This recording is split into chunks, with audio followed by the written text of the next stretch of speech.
What is up, people? What is up, people? This is Abraham Walker with Ask A Walker, your Northern Virginia real estate agent, and we're continuing our series, 100 questions every first-time home buyer should ask. Today, we're jumping into question number 14. We may have a little time to get into question number 15 about commission, but we'll see. We'll see. Before we begin, just want to let you know, we're real estate agents in the Northern Virginia area, and we would love to help you with your real estate transaction, whether that's buying a home, selling a home, or investing in real estate. There's a link in the description to the Perfect Home Questionnaire. Fill out that form, and we will schedule a time to meet online via Zoom to answer any and all of your questions. So as you can see, we got a different camera layout. So we're going to be going to question number 15. We're going to be talking about the do's and don'ts of dual agency. Dual agency. So a dual agency, you have a buyer who has an agent, and then they have shared all their secrets, financing with them, their motivation. This agent knows everything. So what happens with dual agency? Well, you add this new party into the equation. You have the seller. The seller usually has an agent. They've already shared their secrets. They've already talked about financing. They've already shared their motivation. But now, in this new type of transaction, this new confusion, this ball of confusion, now there's one agent for both clients. And you know what that means? There's no agent whatsoever. There's really no agent in this category. This person is now just facilitating the transaction. You're not going to be able to talk to this person about any of your secrets, any kind of tactics, your desires, interests.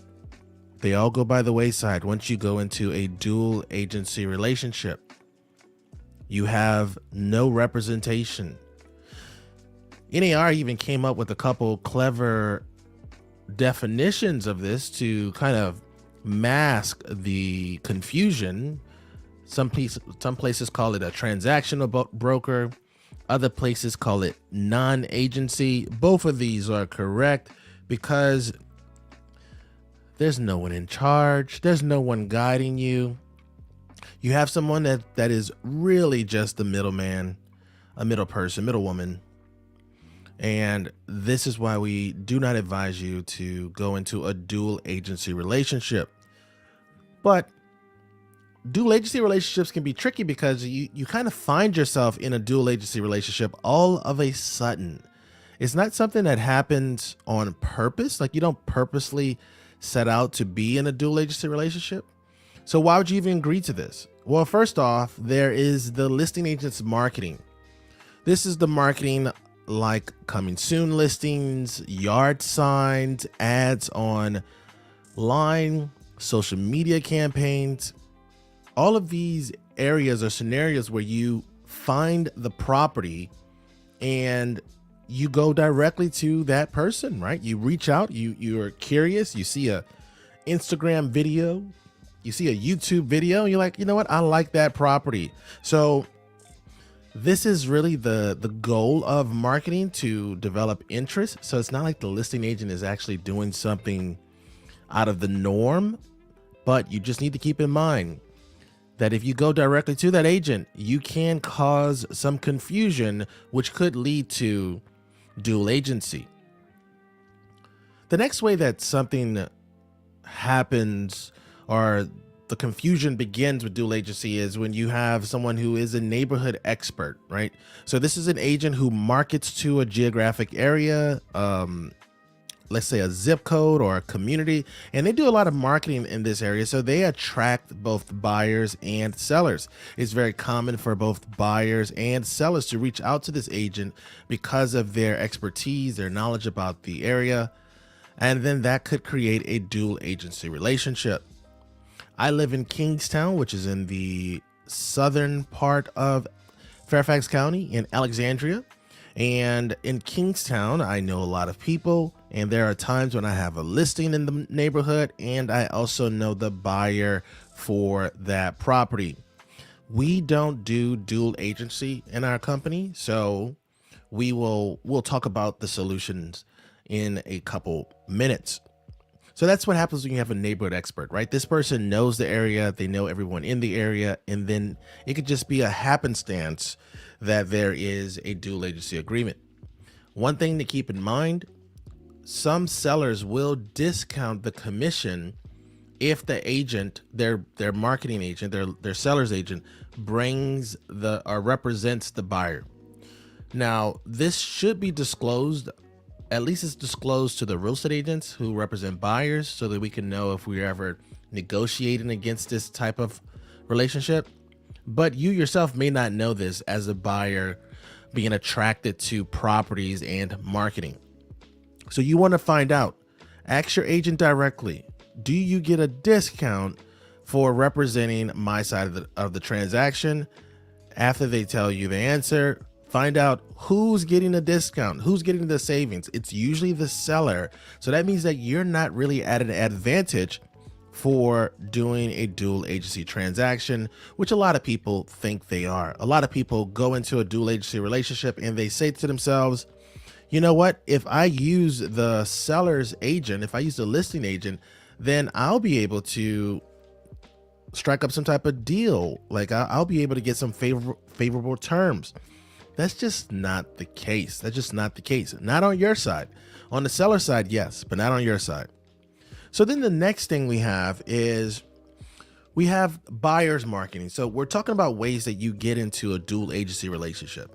One of the services we offer our buyer clients who decide what neighborhood they want to live in is we actually market our prospect for sellers who would be interested in selling their homes before those sellers talk to a real estate agent.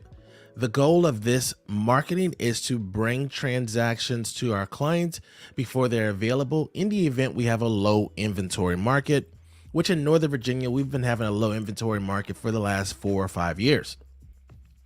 So this dual agency relationship doesn't happen on purpose, but when we are sending out mailers, when we're calling out on behalf of our buyer clients, there are times when we talk to a seller, a homeowner who says, you know what, I would be interested in entertaining an offer from your buyer client, from your clients.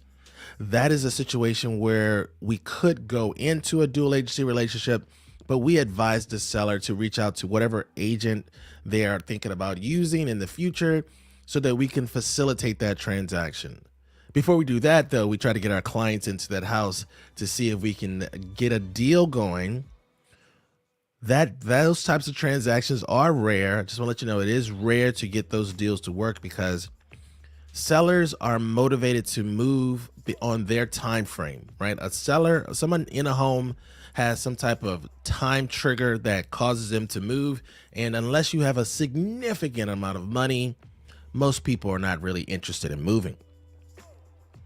So what are the 3 things you can do if you find yourself in a dual agency relationship? The first thing you could do is you can request to use a different agent in the office, right? So the agent you're working with will know someone or will have access to people in their office that could represent you in this transaction. They will receive a referral fee. So there is still some level of conflict of interest in this relationship because you have 2 people who are most likely intimately in a business relationship together, right? Outside of your relationship. And so a lot of people dislike this idea because they may be sharing information behind your back to facilitate a transaction. Is it likely? It's not likely, but it could happen because you have 2 people who know each other, who have been in a relationship, a business relationship for several years, who are now trying to work together on a deal. The likelihood of those individuals not talking about the transaction, not talking about your needs, not talking about how the numbers can work is not likely. The next way you can handle if you find yourself in a dual agency relationship is request a different agent outside of the agent's office. I've been selling real estate for 10 years in Northern Virginia, or will be 10 years in August, and then 15 years total in August, right? So I know people I would definitely let represent somebody that has already started a business relationship with me outside of my office. The agent that you're working with most likely will know someone else. It depends on how long they've been in business. If they haven't been in business for a long time, then that may not be the case. But in most scenarios, the agent you're working with could refer you to someone out of their office, right? So now you can have that separation of company, separation of information, and you can move clearly with that transaction. If the agent that you're working with doesn't want to recommend you to either someone in the office or someone outside of their office, talk to their managing broker. Now, I didn't start with talking to the managing broker at the beginning of this conversation because you may be working with the managing broker. There's sometimes some of these smaller boutique companies where the broker is the entity, the real estate agent as well. So if you find yourself in that scenario, the next option is unfortunate. You will have to seek, or you probably will want to seek, a new agent. Now, I'm not telling you to terminate your relationship with this individual, but you want to kind of work through your options to get to this last point and try to negotiate terms for you to exit out of this relationship. In my previous videos on this series about the 100 things every first-time home buyer should ask, I've discussed with you all about why it's important for you to have an easy exit agreement with the buyer's agency, agreement that you sign for situations just like this. So you can terminate the relationship and move on without having to wait some extended period of time. And you don't want it to hold up your real estate transaction. Now, a bonus tip is discuss dual agency with your agent before you actually start the process, right? Discuss with the agent before you sign the document, before you sign any paperwork. Talk to them about what happens if we get into a dual agency relationship. Will you represent me? Will you represent the other person? Will you try to stay neutral and just provide us with no agency relationship, just a transaction or broker? What's going to happen? Talk about that up front so then you can know exactly what's going to happen. Now, the next thing I want to talk to you about is the fact that these situations, dual agency is a rare event. It's not common. So it's something that you want to be aware of, but the likelihood of it happening is rare. It's rare because you got to think most people who are susceptible to this event happening are really first-time home buyers. First-time home buyers are usually not knowledgeable about the way the real estate process works. And so they just kind of go very trusting into most relationships, into most events. So that's why this idea is less likely for most individuals, because once you buy a home, you realize, oh, you know what? This is how the process works. So let me get my own representation. So keep that in mind. Dual agency, why you shouldn't do it. That's question number 15. I think, yeah, let's call it a night right there. That's question number 15. I'll answer any questions that you all may have. And then tomorrow we'll talk about the real estate commission. We'll talk about the real estate split. Oh, you know what? We might as well talk about the real estate commission right now. It looks like we've already on that page. Okay, so let's talk about the commission. Let me draw you a little diagram for you. All right, so the way the commission works is the listing agent negotiates with the seller for this set fee, right? This percentage of the sales price usually.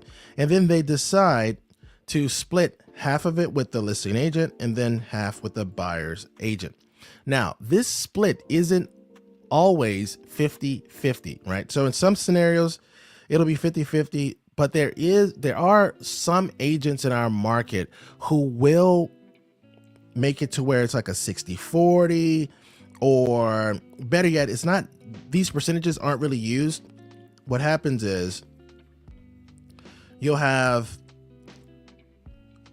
2.5%, 2.5%, and that's how the split would be. Well, there are some instances where the listing agent will negotiate a higher percentage for themselves and then keep the buyer's agent part the same. Now, how much is the commission on average? On average, right now, we're seeing commissions range from 5 to 5.5%. And this is for this total amount here, right? So it's oftentimes agents like to talk in these gray areas to give you the illusion that there is some type of flexibility with commission. But if you look at the stats, the commissions kind of stay the same. But commissions are negotiable. So I want to make sure I tell you that. All right. But when agents are talking about it, they will say commission is between 5 to 7%. It's rare to see a 7% commission unless you're talking about somebody who has, there's two agents that are able to negotiate 7% commissions. People who have very strong marketing campaigns where they isolate the seller from any other agents. So I don't want to get into details like who does it, because there's a very large agent in our market who does it. And these people are very susceptible to the marketing plan that this agent has, which, you know, we're a capitalist society. So if you can extract as much money out of these people as possible without checking with other individuals, you know, that's up to them. That's up to them. But on average, what we're seeing right now is we're seeing 5 to 5.5% as far as the commission. And we could tell what the commission is based on how it's shared, because most agents will share. They'll do a 50-50 split with the buyer they're working with, right? Now, who pays this commission? The commission comes out of the seller's proceeds. It comes out of seller's proceeds, but you got to think to yourself, who's the only person bringing money to this table? Who's the only person bringing money to the table? The only person bringing money to the table is the buyer. So in essence, this is a buyer fee, but it's a seller expense, right? I know this is a little confusing, and the way they have it structured right now, all of the commission, when you look at the HUD settlement statement or the settlement statement, it all comes off of the seller side of the statement. So that's why we say commission is a seller related expense. Okay.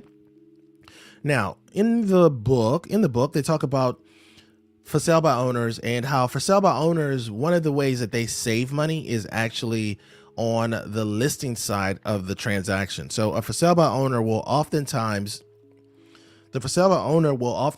try to save this side of the commission, where they are essentially representing themselves as the listing agent, and then they will offer a buyer's agent commission to anyone who brings in a buyer. So just keep that in mind. If you see a for sale by owner, oftentimes they have their properties listed on different portals. Oftentimes they have already come to terms with the fact that they're not going to be able to save both sides of the commission. So they focus themselves on saving their side of the commission, which can also be seen in sometimes how they price the property. Sometimes they'll price the property with that in mind. Okay, one more thing we'll cover before we answer any and all of your questions. Get your questions ready. In the book, it talks about how the seller, sometimes you can have an agent who only offers the buyer's agent a less than 50% of the transaction, and how that can negatively affect the buyers. In the olden days, I would say that was accurate, because the way listing information was disseminated, only agents knew about the properties and the buyers did not. So buyers in the olden days, if you could even think that this was the case, in the olden days, buyers used to go to agents to find out what properties were available. Now, with so many properties being online, and I mean, everything's online for the most part, most people, when they're scheduling showings, they tell the agent what they want to see, and then the agent may add some other properties. So looking at the commission, looking at what's available on the market, and then saying, I'm only going to show you these properties that fit within this certain commission, is not likely. And I will tell you this, in your buyer's agency agreement, which we covered a few sessions ago, your buyer's agency agreement may say that your agent will get paid in a flat percentage, right? So like 3% of the sales price. If that's the case and your agent has not agreed to discount or to lower their commission to whatever is offered to the by the listing agent, you may be responsible for that difference. I've heard this on different occasions from agents who have a little podcast and also online, where they will make their buyer client pay that difference. All right, let me just draw this out for you so you can kind of get an idea, right? So the listing agent offers the agent, the buyer's agent, 2% of the sales price, right? So the 2% commission to the buyer's agent. Well, this fee in your exclusive contract with your agent, it may say that you're going to pay your agent 3%. So that means that you have a 1% difference at the settlement table. This, I have seen agents get their clients to pay this difference.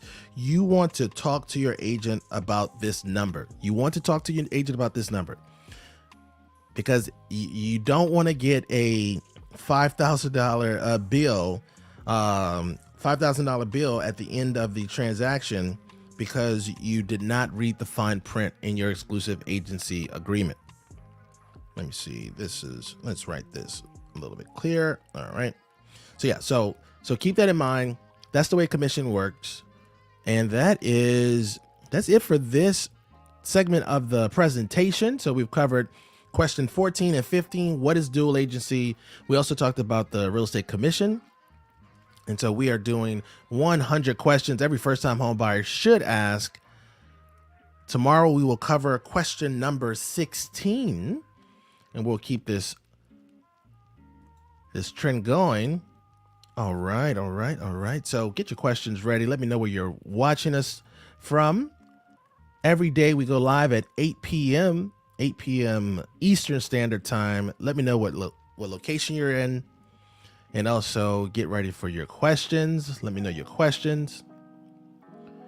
And keep in mind, we are real estate agents working in the Northern Virginia area. If you're ready to start your real estate journey, there's a link in the description to the Perfect Home questionnaire. Fill out that form and we'll schedule a time to meet online via Zoom to answer any and all of your questions. All right, so we'll stay on for a little bit, and then I'll be enjoying a nice little movie with the family. Enjoy a nice little movie with the family. I don't know what we're watching. Every week we let one family member choose something to watch, and then we go from there. So I'll stay on just a little bit longer and see what's going on.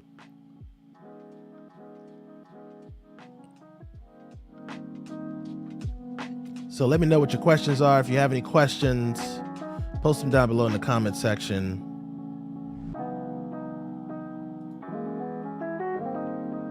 Hello. Thanks for watching.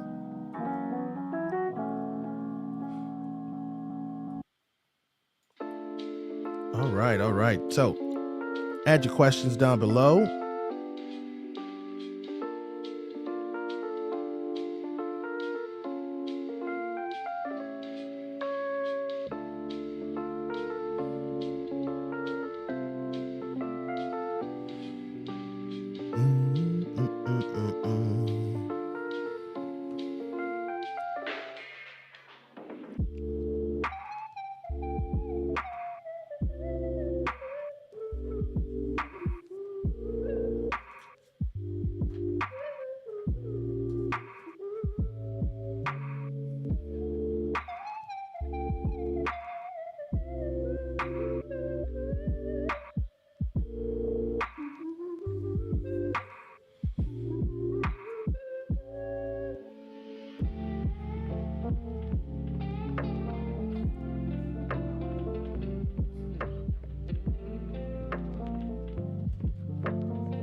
What's going on, Lena? How was the car show?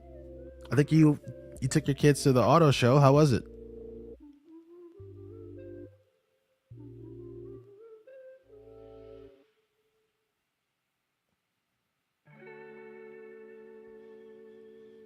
Good evening.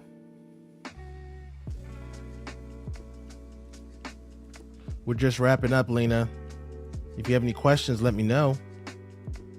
We really enjoyed it. Excellent, excellent. Yeah, we thought about bringing the boys, but we're going to the city on tomorrow. We're going to check out that new exhibit at the, I think it's the American History Museum. There is a new exhibit, I think, for like television shows and shows from the past. So we're going to catch the metro down and enjoy that. Grab us something to eat at one of the food trucks, make a day out of it. Hopefully the weather is gorgeous. Today would have been a great day too. Today the weather was really good, but I had some appointments. I'm glad you enjoyed it. We also need to go, one of the things we haven't done yet, we haven't gone to a George Mason football, no, not a, well, football and basketball game. Do they have a football team? Basketball game. Yeah, so we're thinking about getting tickets for that coming up. I think they play tomorrow. I don't know. I don't think we're going to go tomorrow, but we're going to look on the schedule, see if we can catch a game, bring the boys over. All right, Lena says, yes, please tell me how to use the metro. Metro on the weekends are only, I believe it's only $2, no matter the length of the trip. So that's why we're going to go on tomorrow. Sometimes it's hard to find parking when you go to the mall, the National Mall. And I don't, yeah, sometimes it's just hard to find parking. So, and we live right by the blue line, the end of the blue line. So we could just jump on the metro. We could also just go up to the yellow line in the event that that's the case. So yes, it was amazing. So I guess you parked in does the convention center have a parking lot? Or do you have to park on the street? I'd imagine they must have a parking lot. We looked it up. We did look it up, but we already had plans for this weekend. Yeah, so you always drive into DC, but I told myself I need to learn the metro system. Yeah, you should at least use it one time, because I believe you're in Centerville, so you could just go jump on, park at one of the Centerline metro stations on the weekend and just use it at least one time. Get it out your system. It's a nice design too. I will say this, when it's not busy, and you're just using it like I use it for, which is recreational purposes, it's a nice design. I like the layout. Also, I would say our metro system is a little bit different. We went to Chicago this past summer for our summer vacation. We spent 2 weeks there, and we used the metro system there to get around for some of the events that were on our itinerary. And going to a city where people use the metro as their primary means of transportation versus in Northern Virginia where people use the metro as a commuter option, it's totally different. It's different types of people. You ride the metro. Also, they're doing different things. Like people had their groceries on the metro, which I've never seen. I've rode on the metro a couple times, but I've never seen anybody with groceries on the metro. They're usually just using it as a commuter option, going back and forth, to work. They drive their car to the metro station, or they ride a bus to the metro station, get on, and then go to work, and then they come back home. So that's why a lot of our metros are not that busy during the daytime or after rush hour, because people aren't using them like that. It's interesting. That's one of the reasons why Northern Virginia feels like a big city. But then if you notice, our public transportation doesn't allow individuals to really fully rely on it, which is why we have so many cars. Wow, I bet commuter cities are so different. Yeah. That's another reason why in our area you notice that all of the neighborhoods are communities, like Centerville, parts of Springfield, even Vienna, Herndon, they all have like their centrally located shopping areas, because the goal is for you to treat your home like a bedroom community, right? So you go to work, then you come back home, and then you do all your grocery shopping and all your other miscellaneous things in your community. So there isn't really like a hub in Northern Virginia. Sure, Tice's Corner, Reston Town Center, Kingstowne Town Center. There's a couple areas that have like these town centers, but for the most part, they're all just suburbs built around commercial developments. There aren't those main streets that you kind of see in some of the larger cities. And so that's why our metro is used the way it is.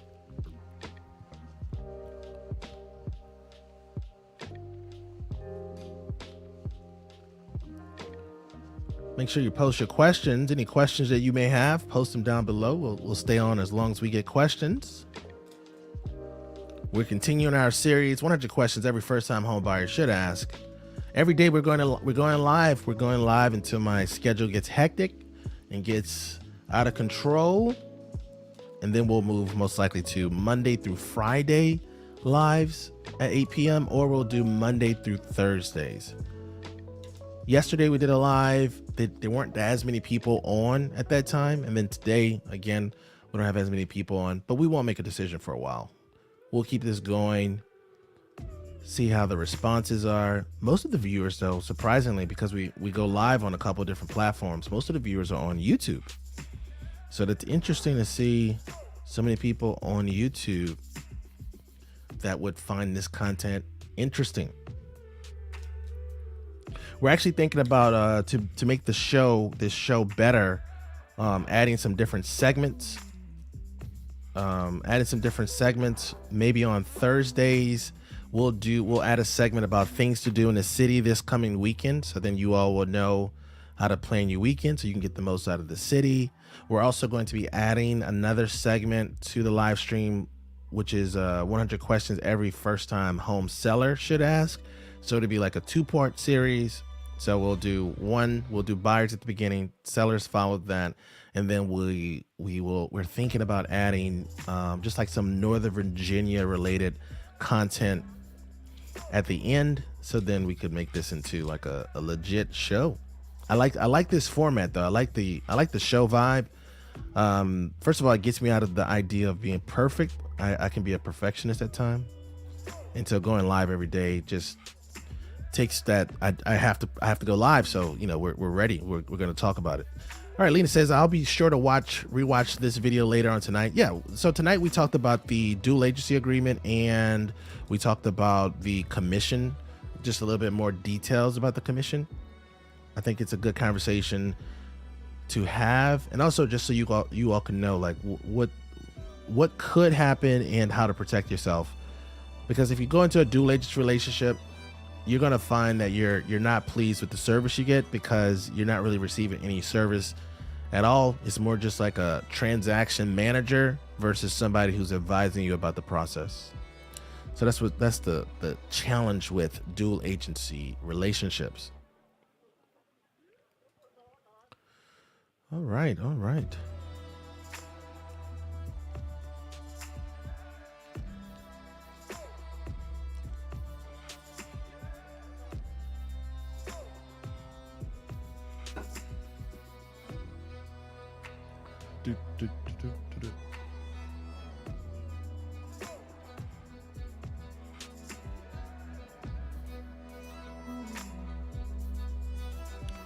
All right, post your questions if you have any. If not, we'll wrap up soon. Last call for questions.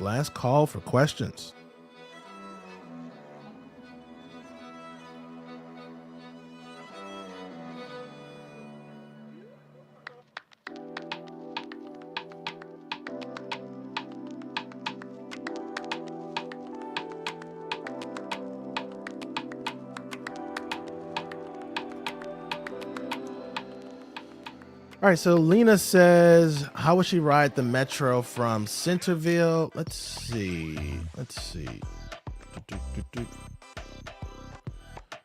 think I can show you hold on, let's see.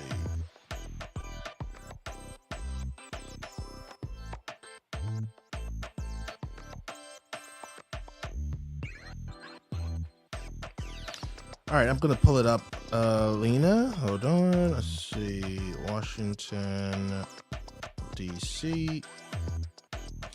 All right, hold on, Lena. Let me change my view here. All right, so Lena, let's see. Let me get this banner out the way. All right, Lena. So what you would do is on Google Maps, it'll let you know exactly what are the steps if you just select this metro option right here, and it's going to be on all Google Maps options. And so it'll go into more details as far as what it would take for you to get to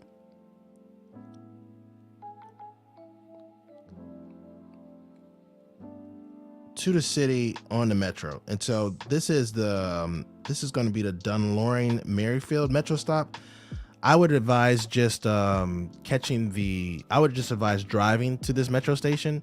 And then once you get to the metro station, you're going to be required to buy a metro pass. There's always going to be a person manning the station, and there will be like a coin, not necessarily a coin operated machine, but like a machine for you to buy a pass.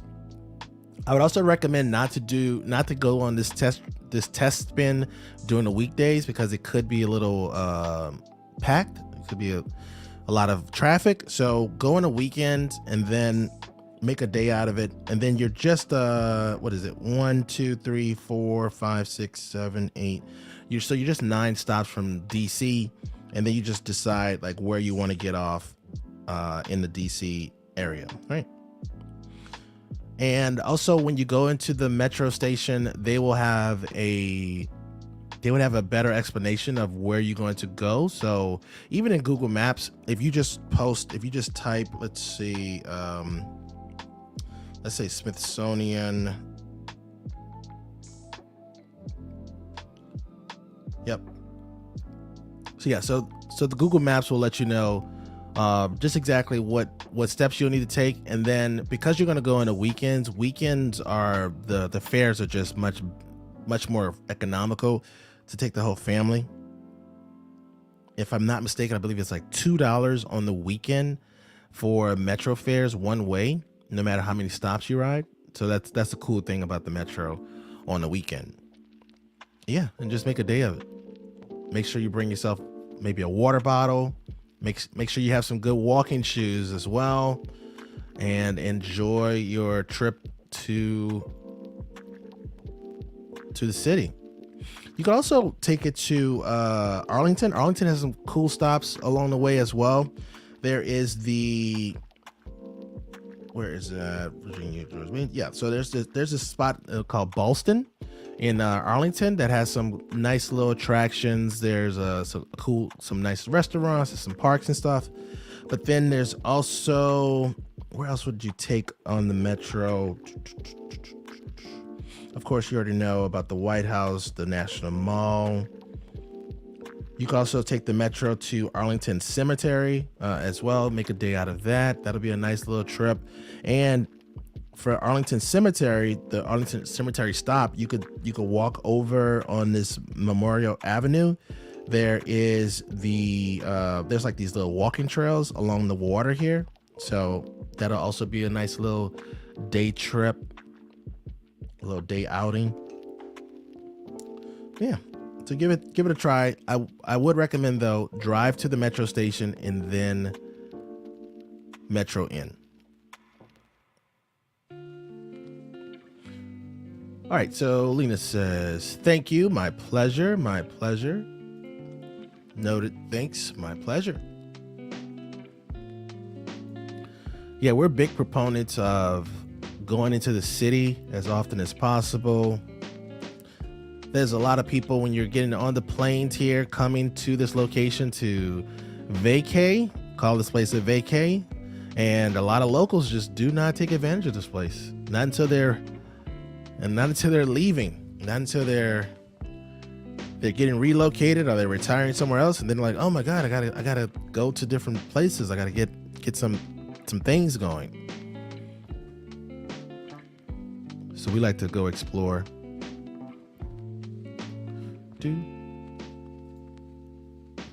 My pleasure. My pleasure.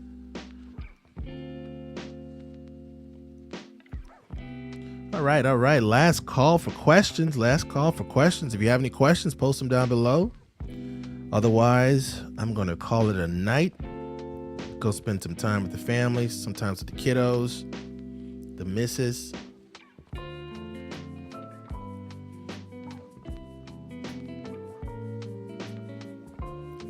If I'm not mistaken, we have a couple Abbott Elementary episodes to catch. It's a funny, funny show.